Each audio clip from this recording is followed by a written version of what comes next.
प्यारी साध संगत जी, राधा स्वामी जी, मनुष्य की दृष्टि सीमित होती है।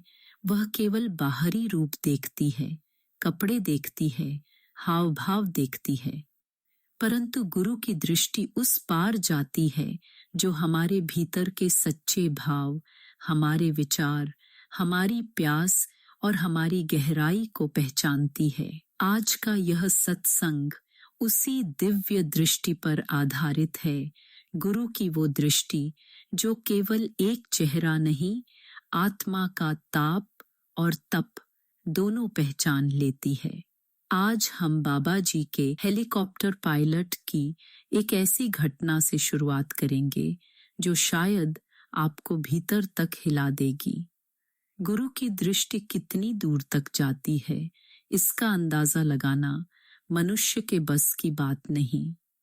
हम कभी कभी सोचते हैं कि जो हम भीतर से सोचते हैं, जो हमारे मन के कोने में छिपा है, वह किसी को नहीं पता, पर हमारे सद्गुरु को सब पता होता है। आज हम एक ऐसी सच्ची और जीवंत घटना को सुनाने जा रहे हैं जो बाबा जी के हेलीकॉप्टर पायलट से जुड़ी है। एक ऐसा अनुभव जिसने उस पायलट के जीवन की दिशा ही बदल दी। यह घटना केवल चमत्कार नहीं है, यह एक गूढ़ आध्यात्मिक संदेश है, एक प्रेरणा है हर उस आत्मा के लिए जो नाम से जुड़ी है लेकिन सिमरन से दूरी बनाए बैठी है। कुछ ही समय पहले बाबा जी मसूरी गए थे। बाबा जी मसूरी की यात्रा पर थे। वहां सीमित संख्या में संगत थी, लेकिन वो आत्माएं बेहद विशेष थीं। भजन सिमरन में गहरी, विनम्र और गुरु से सच्चे प्रेम में डूबी हुई। पर्वतीय क्षेत्र, ठंडा मौसम, लंबी यात्रा और फिर वहां की प्यारी संगत को बाबा जी ने पैदल चलकर दर्शन दिए, प्रश्नोत्तर किए और वो आत्मिक प्रेम बांटा जिसकी मिसाल नहीं मिलती। जब 3 दिन के सत्संग पूर्ण हो गए, बाबा जी हेलीकॉप्टर द्वारा डेरा लौटने लगे। लेकिन हवा में उड़ते उस हेलीकॉप्टर में एक क्षण ऐसा आया जिसने पायलट को झकझोर कर रख दिया। उसने देखा कि बाबा जी के चेहरे पर जो थकावट कुछ समय पहले तक दिख रही थी, वह अब पूर्णतः गायब हो चुकी थी। उनका चेहरा किसी जलते हुए दीपक की तरह चमक रहा था। ऐसी दिव्य आभा जैसे स्वर्ग की रोशनी धरती पर उतर आई हो। उस पायलट ने हिम्मत जुटाकर बाबा जी से पूछा, बाबा जी, अभी कुछ समय पहले तक आप थके हुए लग रहे थे, लेकिन अब आपके चेहरे पर इतना तेज कैसे? बाबा जी मुस्कुराकर बोले, बेटा, यह तेज इसलिए है क्योंकि अभी थोड़ी देर पहले मैंने मसूरी की प्यारी संगत के दर्शन किए हैं। आज कुछ ऐसी आत्माएं आई थीं जिनकी कमाई बहुत ऊंची है, जिनका भजन सिमरन स्थिर और गहरा है।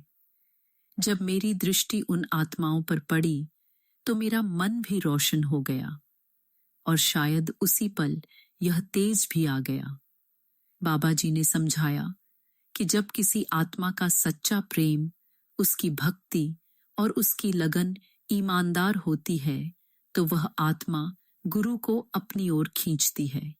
ऐसी आत्माएं जो दिन में घंटों सिमरन करती हैं, जो हर हाल में मालिक से जुड़ने की प्यास रखती हैं, उनकी उपस्थिति ही वातावरण को शुद्ध कर देती है। गुरु केवल दर्शन नहीं देते, वो भी संगत का दर्शन करते हैं। और जब उन्हें कोई आत्मा भीतर से पुकारती है तो उनका हृदय भी भर जाता है। संगत जी, बाबा जी का यह उत्तर केवल उस पायलट के लिए नहीं था, वह हम सबके लिए भी था, क्योंकि यह स्पष्ट करता है कि सच्ची कमाई दिखावे से नहीं आती, न सेवा से अकेले आती है, वो आती है अंदर से, सच्चे भजन सिमरन से, जो आत्मा को परिपक्व बना देता है। पायलट ने बाबा जी से भावुक होकर पूछा, बाबा जी, मैं तो आपके साथ ही रहता हूं, फिर भी मेरे अंदर यह तेज नहीं है, क्यों? बाबा जी ने कहा, बेटा, तू सेवा से जुड़ा है पर सिमरन से नहीं। तू मेरे पास बाहर है लेकिन अपने भीतर के मालिक से दूर है। जब तक भीतर के तिल तक ध्यान नहीं टिकेगा, तब तक असली कमाई नहीं होगी। यह बात उस पायलट के दिल में उतर गई। उसने बाबा जी से वादा किया कि अब वह सच्चे भाव से भजन सिमरन को अपनी जिंदगी में शामिल करेगा। संगत जी, इस घटना में हमारे लिए कई गहरी सीखें छिपी हैं। गुरु की दृष्टि सब जानती है, चाहे हम भीड़ में बैठे हों या सेवा में लगे हों। गुरु को सब पता होता है कि किसके अंदर क्या चल रहा है। सेवा जरूरी है, पर सिमरन अनिवार्य है। बिना नाम की कमाई के सेवा भी अधूरी है। सेवा मन को विनम्र बनाती है, लेकिन भजन आत्मा को ऊपर उठाता है। गुरु हमारे भीतर की पुकार सुनते हैं। बाहर से दिखावा करने से कुछ नहीं होता। जब कोई आत्मा सच में प्यास से भजन करती है, तो गुरु स्वयं खिंचे चले आते हैं।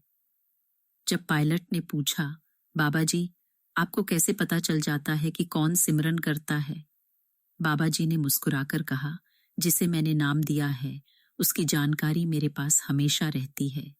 कोई मेरा बाल भी खींचे तो मुझे पता चल जाता है। संगत जी, यह उत्तर केवल पायलट के लिए नहीं था, यह हम सबके लिए था।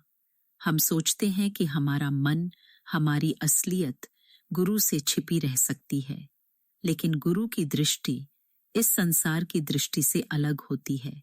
वे हमारी आंतरिक स्थिति को पहचानते हैं। कौन बाहर से जुड़ा है, कौन भीतर से, ये सब उनकी नजरों में होता है। यह घटना केवल एक चमत्कार नहीं, एक चेतावनी भी है। सेवा करना बहुत महान बात है, लेकिन सेवा के साथ अगर सिमरन नहीं है, तो हम बाहर बाहर ही घूमते रह जाते हैं। सच्चा मिलन, सच्चा नाता तभी बनता है जब आत्मा भीतर जाकर मालिक से जुड़े। एक सवाल, क्या हम सिर्फ सेवा में लगे हैं या भीतर भी जा रहे हैं? संगत जी, हम सबको खुद से यह सवाल पूछना चाहिए। क्या हम गुरु की सेवा करते हुए भी भीतर सूने हैं? क्या हमने अपने ध्यान को उस तीसरे तिल पर टिकाने की कोशिश की है? क्या हमारी आंखें तो गुरु के दर्शन कर रही हैं, पर क्या दिल भी उनसे जुड़ पाया है? अगर उत्तर नहीं है, तो यह सत्संग हमें एक नई शुरुआत का अवसर दे रहा है। संगत जी, इस संसार में सब कुछ छूटने वाला है, पैसा, रिश्ते, पहचान। लेकिन जो चीज अंत तक हमारे साथ रहेगी, वह है गुरु से जुड़ा हुआ नाम, भीतर का प्रेम और सच्चा सिमरन। बाबा जी की दृष्टि तो हर जीव पर पड़ती है, लेकिन उनकी नजर में वही आत्मा चढ़ती है जो भीतर से तप रही होती है। चलिए, हम भी आज एक नई शुरुआत करें। थोड़ा समय निकालें, शांत होकर बैठें और उस भीतर के गुरु की आवाज को सुनने की कोशिश करें, क्योंकि गुरु केवल बाहर नहीं, हमारे अंदर भी विराजमान है। प्यारी संगत जी, आज इस सच्चे वाकये से हमें यही सीख लेनी चाहिए कि गुरु हमें निरंतर देख रहे हैं। सच्ची साधना और लगन कभी व्यर्थ नहीं जाती। सेवा के साथ सिमरन भी आवश्यक है। गुरु के साथ बाहर रहना सुंदर है, पर भीतर जुड़ना सबसे बड़ा वरदान है। चलिए, हम भी इस पायलट की तरह आज से एक नया संकल्प लें। हर दिन थोड़ा थोड़ा नाम में बैठना शुरू करें, क्योंकि जिसने हमें नाम दिया है, वो हमें हमेशा देख रहा है। राधा स्वामी जी।